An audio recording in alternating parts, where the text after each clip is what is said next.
Hello बच्चा party. Surface area and volume 10th class के लिए मैक्सिमम मार्क्स है बेटा। मार्किंग स्कीम देखेंगे तो सबसे मैक्सिमम मार्क्स का सरफेस एरिया एंड वॉल्यूम आता है। उसमें भी क्या इंपॉर्टेंट है, जितने भी एग्जांपल्स हैं एनसीईआरटी में, जो आपकी एनसीईआरटी ना हमारी, इसके बेटा जितने भी एग्जांपल्स है सरफेस एरिया वॉल्यूम के, वो सारे के सारे कर लेना।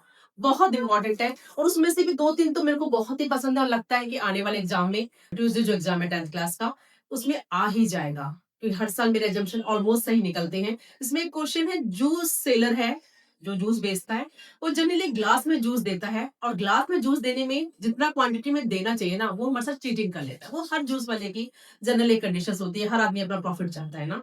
तो वो क्या करता है, ग्लास को कुछ इस तरीके से डिजाइन करता है कि वो प्रॉपर सिलेंडर शेप में नहीं होता।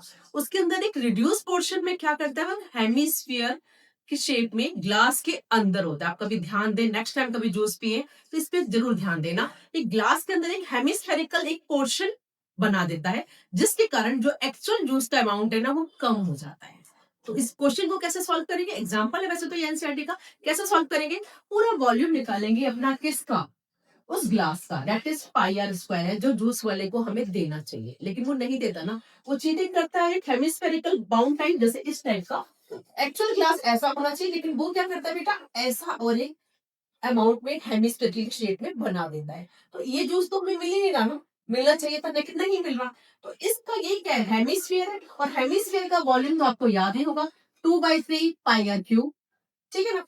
तो एक्चुअल जूस कितना मिल रहा है, एक्चुअल कैपेसिटी ऑफ ग्लास क्या है, होनी चाहिए पाई आर स्क्वायर एच, लेकिन इतना जूस तो वो चीट कर रहा है हमसे। ठीक है। तो फाइनल आंसर कैसे निकालेंगे, pi r square h minus 2/3 pi r cube. R दोनों के लिए सेम रहेगा, ये तो हमने पहले भी बताया आपको। आर सेम रहेगा, आर क्वेश्चन में गिवन होगा, डायमीटर गिवन है तो रेडियस का लेना, उसको हाफ का लेना, तो आता ही आप लोगों को।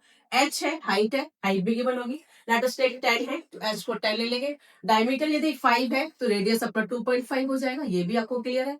तो इस तरीके से को सॉल्व करके फाइनल आंसर आपका सेंटीमीटर क्यूब में आएगा। ये बात जरूर याद रखना, क्योंकि वॉल्यूम निकाल रहे हैं, यूनिट लिखना मस्ट है।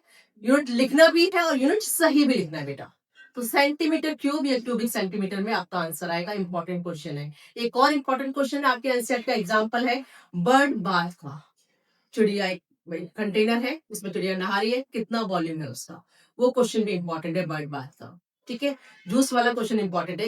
हमारे गुलाब जामुन का क्वेश्चन है, बहुत इंपॉर्टेंट है कि गुलाब जामुन का आपके पास कितना उसमें जूसेस है, कितने नंबर, 45 शायद एग्जांपल है उसमें कि 45 गुलाब जामुन है। तो प्लीज गुलाब जामुन जूसेस ये सब क्वेश्चंस करके जाना। एग्जांपल्स है, चैप्टर भी इंपॉर्टेंट है और ये एग्जांपल्स तो और इंपॉर्टेंट है। All the best 10th class for your maths exam.